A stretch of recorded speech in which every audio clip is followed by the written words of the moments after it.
First ever factory outlet Mukunda jewellery KPHP Kothapet Khammam Somajiguda Hanamkonda.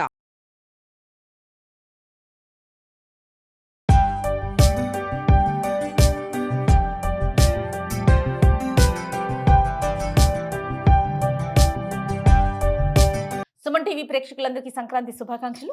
నమస్తే రమ్మగారు, మీకు కూడా నమస్తే సంక్రాంతి జయ. శుభాకాంక్షలు. సుమన్ టీవీ ప్రేక్షకులందరికీ సంక్రాంతి శుభాకాంక్షలు. రైట్, పొయ్యితో నూనెతో పిండితో అంతా రెడీగా ఉన్నామండి. మేము సంక్రాంతి స్పెషల్ వంటలు చేస్తా ఉన్నాము. రమ్మగారు ఏం చేస్తున్నాం? ముందు గారెలు చేసుకుందాం జయ, రైట్, తర్వాత ఇంకో పని చేద్దాం. తప్పకుండా. పొట్టు మినపగారెలా? పొట్టు మినపప్పు నానబెట్టాం, పొట్టు ముప్పాతికి తీసాం, అంతా తీయలేదు, కొంచెం ఉంచాం. ఆరోగ్యానికి ఆరోగ్యం రమ్మగారు. కొంచెం ఆరోగ్యం, రుచి ఆరోగ్యము కూడా. పూర్తిగా పొట్టు ఉంచుకుని చేసుకునే అవకాశం అలవాటు ఉంటే మీ ఇష్టం. మేమైతే చేయము. 50% కంటే ఎక్కువై తీసేయాలి, లేకపోతే చెముడు వస్తుంది అంటారు పల్లెటూళ్ళలో. పొట్టు తీయాలి. పొట్టు తీసి శుభ్రంగా చక్కగా గారెల పిండి రుబ్బుకున్నాం. గారెల పిండి పాళంగా రుబ్బడం, మిక్సీలో వేసినా కూడా వస్తుందండి. కరెక్ట్గా మనకు కావాల్సిన పాళంలో నూనెలో వేస్తే అంటే లూజ్గా చేయకూడదు, గట్టిగా ఉండకూడదు, బరగ్గా ఉండకూడదు, మధ్య మార్గంగా. గ్రైండర్ లో వేసినంత స్మూత్ గా మిక్సీలో అనిపించదు రమ్మగారు నాకు. మీరేమంటారు? అంటే ఒక పాయింట్ ఉంది, మనం కనుక పిండి రుబ్బేటప్పుడు ఒక ఐస్ క్యూబ్ వేసి కనుక రుబ్బితే గ్రైండ్ చేస్తే మిక్సీలో స్మూత్ గా వస్తుంది. ట్రై చేసి చూడండి. ఓ మంచి టిప్.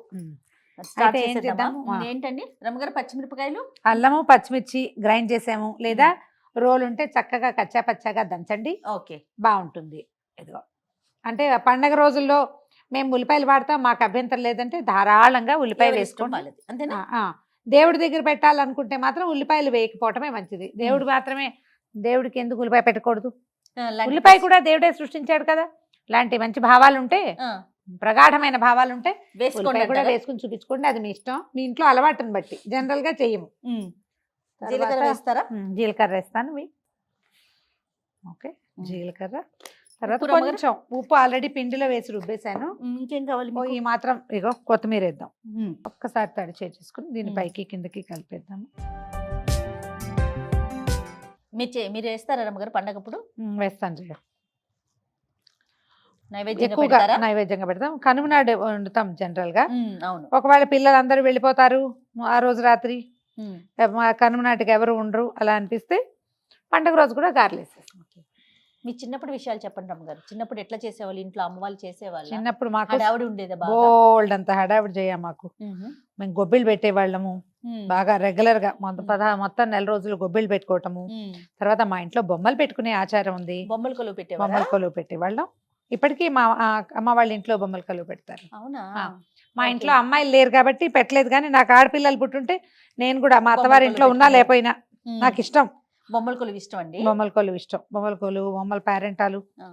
తర్వాత ఈ గొబ్బిళ్ళు పెట్టాక మనం ఈ మధ్యలో సందె గొబ్బిళ్ళు అని ఒక పేరెంటం చేసేవాళ్ళం. సందె గొబ్బిళ్ళు అంటే సాయంకాలం గొబ్బిళ్ళు పెట్టి సాయంత్రం ఒక పేటేసి ఎత్తుగా గొబ్బిళ్ళు పెట్టి గొబ్బిళ్ళు చుట్టూ గొబ్బి తట్టడం అంటారు, అదొక ఆట. ఈ మన బతుకమ్మ ఆటలు ఇవన్నీ ఉన్నాయి కదా, మన పాటలు లాంటివి గొబ్బి పాటలు కూడా ఉన్నాయి. ఓకే, నూనె కాగిందేమో చూద్దాము. పాటలు బాగుంటాయి. సుబ్బి గొబ్బెమ్మ సుబ్బనివ్వవే అని ఒక పాట ఉంది. భలే బాగుంటుంది. మంచి మంచి పాటలు కూడా పాడతారు. మా రకరకాల పాటలు ఇవ్వడం, పాటలు అన్ని గుర్తు రావట్లేదు. మానేసి చాలా ఏళ్ళు అయింది కదా, 30 ఏళ్ళు దాటిపోయింది. మనకి ఇప్పుడు ఇక్కడ బతుకమ్మ పాటలు ఎలాగో అట్లా గొబ్బెమ్మ గొబ్బి పాటలు ఉంటాయి. గొబ్బి పాటలు, గొబ్బి తట్టడం అనేది ఒకటి ప్రత్యేకమైన విధానం ఉంటుంది. చుట్టూ తిరుగుతూ చప్పట్లు కొడుతూ వాడతారు. ఒక అన్నమాచార కీర్తి ఉంది, కొలని దోపరికి గొబ్బిళ్ళు అని. అక్కడ కూడా ఉందన్నమాట, ఆ ప్రాంతంలో కూడా ఉంది. వేసేస్తున్నా. నేను చేత్తో వేస్తాను జయ. అదే చూస్తా ఉన్నా నేను. అంటే చిన్న చిన్న వేయటము, చేత్తో వేయటము ఒక అలవాటు. అంటే మనం తడితే వేసుకోవచ్చు అనుకో, ఎక్కువ పెద్ద పెద్ద వేసుకోవచ్చు. అదొక పథకం అనమాట. ఇదేమింది ఓ చేత్తో ప్రాక్టీస్ తో వచ్చేది కదా. ప్రాక్టీస్ తో వచ్చేది. కొంచెం తడి చేయి చేసుకోవటము, కొంచెం వేసేయటమే. చిట్టిగారులండి. చిట్టిగారు అనకూడదు దీన్ని, మామూలు గారే, సైజు చిన్నది అంతే. అద్ది పెద్దదిగా గారెలు వేసే అలవాటు ఉన్న వాళ్ళు ఉంటారు, వాళ్ళకి అది అలవాటు. అవునవును. చేత్తోటి కూడా పెద్ద పెద్ద వేయచ్చు. నేనేమిటో అట్లా అలవాటు చేసుకున్నా. సాధారణంగా ఒకసారి తల స్నానాలు చేయటం, పొద్దున్నే తలంటి పోసుకోవటం, భోగి మంటలు వేసుకోవటం. ఒక్కసారి తిరిగేస్తే ఫ్రెష్గా వేసినవి కదపకూడదు. ఒకళ్ళు వేసి ఒకళ్ళు తీసేటప్పుడు ఏమవుతుందంటే తెలీదు. నూనె మీదే దృష్టి పెట్టుకుని ఉండాలి. మనం అవును. అటు ఇటు చూస్తే ఏది ముందేసాం ఏది వెనకేసామో అవునవును. తెలియదు. ఈ వాయికి తక్కువే అయినాయి జయ, రెండోసారి ఫుల్ గా వేసేద్దాం. తీసేయమంటారా? తీసేసి వేగిపోయినాయి చూడు.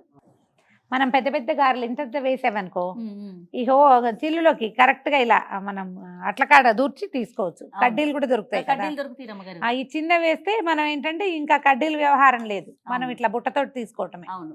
జాలీతోటి. మా ఇంట్లో కడ్డీ ఉంటది, అమ్మ ఇస్తా ఉంటే నేను ఆ ఒకళ్ళు కడ్డీ తీస్తారు, మా కడ్డీ గుచ్చి కాస్త నూనె వాడ్చడానికి పెద్ద పెద్ద కూడా ఉంది అని చెప్పడం కోసం ఆ పని చేస్తారు. పెద్ద పెద్ద వేసుకుంటే మనకి బాగా వీలుగా ఉంటుంది.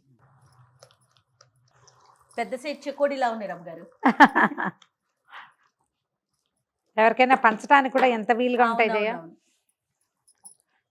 ఏవో కొన్ని పనులు అట్లా అలవాటు. అవునవును. ఇవాళ రేపు ఇట్లా నుంచోటం అలవాటు అయింది కదా. అవునవును. కూర్చుంటే చతికిలు పడి గొబ్బెమ్మలాగా ఇంట్లో కూడా మనం కూర్చుంటే నుంచొని చేసేసుకుంటాం కదా, అది ఈజీ అనిపిస్తుంది. ఎవరైనా అందించే వాళ్ళు ఉంటే కూర్చుని వంట చేయటం అంత సుఖం ఇంకోటి లేదు. అవునవును. ఇది వరకు కట్టెల పొయ్యిలు పుల్లల పొయ్యి అవే కదా రమ్మగారు, కూర్చునే కదా చేసేది. మేము మొన్నటి దాకా అమ్మ వాళ్ళ ఇంట్లో సంక్రాంతి వంటలు మేము పొయ్యి పెట్టుకునేవాళ్ళం. మనం లాస్ట్ ఇయర్ సత్యవాణమ్మ గారి దేవాలయంలో కూడా పొయ్యి మీదే పొయ్యి కదా మీద చేసాం చేసాం కదా. మనం ఇక్కడ మేము కూడా స్టూడియోలో సంక్రాంతికి- చేయలేం కాబట్టి. అవునవును. సంక్రాంతికి రమ్మగారు చక్కగా ఇటుకలతో పొయ్యి పెట్టి పిండి వంటలు చేస్తాము. ఇటుకల పిండి పొయ్యి కొట్టించుకొని- అమ్మ వాళ్ళ ఇంటి దగ్గర అదే ఆ, చేస్తాం. చేసేవాళ్ళం, ఇప్పుడు మానేసాం. అక్కడ కూడా పెద్ద పెద్ద ఇప్పుడు స్టవ్లు ఎక్కడ దొరికేస్తున్నాయి జయ మనకి. రమ్మగారు పల్లెటూరులో కూడా చెయ్యట్లేదండి చేయట్లేదు. అలా రేపు అవును. కుదరక. పైగా దీపం పథకాలు వాటితోటి అందరికీ స్టవ్లు వచ్చేసినాయి. అవునవునవును. ఈ బాధలు పడ్డం ఎందుకని. ఆ పొగ ముందు సరైన ప్లేస్ ఉండాలి కదా. అవును. రమ్మగారు తీసేనా తీసి అయిపోయినాయి. గార్ల కాంబినేషన్ ఏం చేస్తారు జయ అలా అడగచ్చా? టమాటా పచ్చడి రమ్మగారు. ఓకే, మేము అల్ల పచ్చడి చేసుకుంటాం. అవునా? ఆ. మనం యాక్చువల్ గా కనుమ రోజు చేసుకుంటాం కదా, ఆ రోజు నాన్ వెజ్ చేస్తాము. ఓహో. ఇంకా తినము శనివారాలు ఇట్లా గురువారాలు ఇలా ఉన్నాయి అనుకోండి, టమాటా పచ్చడి కానీ కొబ్బరి పచ్చడి కానీ. మేము ఎక్కువ అల్ల పచ్చడి, గారెలు అల్ల పచ్చడి, అవునా? కొబ్బరి పచ్చడి కూడా చేస్తారు. కొంచెం కూర పచ్చళ్ళు తక్కువే గారెలతోటి. మేము ట్రెడిషనల్ పచ్చళ్ళే వేసుకుంటాము. ఓకే. రమ్మగారు సంక్రాంతి స్పెషల్ గారెలు రెడీ అయిపోయినాయి. దీంట్లోకి చట్నీ ఏదైనా కాంబినేషన్ ఉంటే బ్రహ్మాండంగా ఉంటుంది. బ్రహ్మాండంగా ఉంటుంది. కనుమ నాడు తప్పకుండా మినుము తినాలని చెప్తారు. కనుమ నాడే చేసుకోండి, ఆ రోజున తింటే మంచిదట. అంటే బహుశా ఒక ఆరోగ్య రహస్యం ఉండుండొచ్చు. ఏంటండి? సంక్రమణం మరుసటి రోజు కనుమ అవును. టైంకి ఖగోళంలో వచ్చే రకరకాల మార్పులకి ఓకే. బలవర్ధకమైన ఆహారం తినడం అనేది ఒక ప్రత్యేకమైన విషయం అయి ఉంటుంది.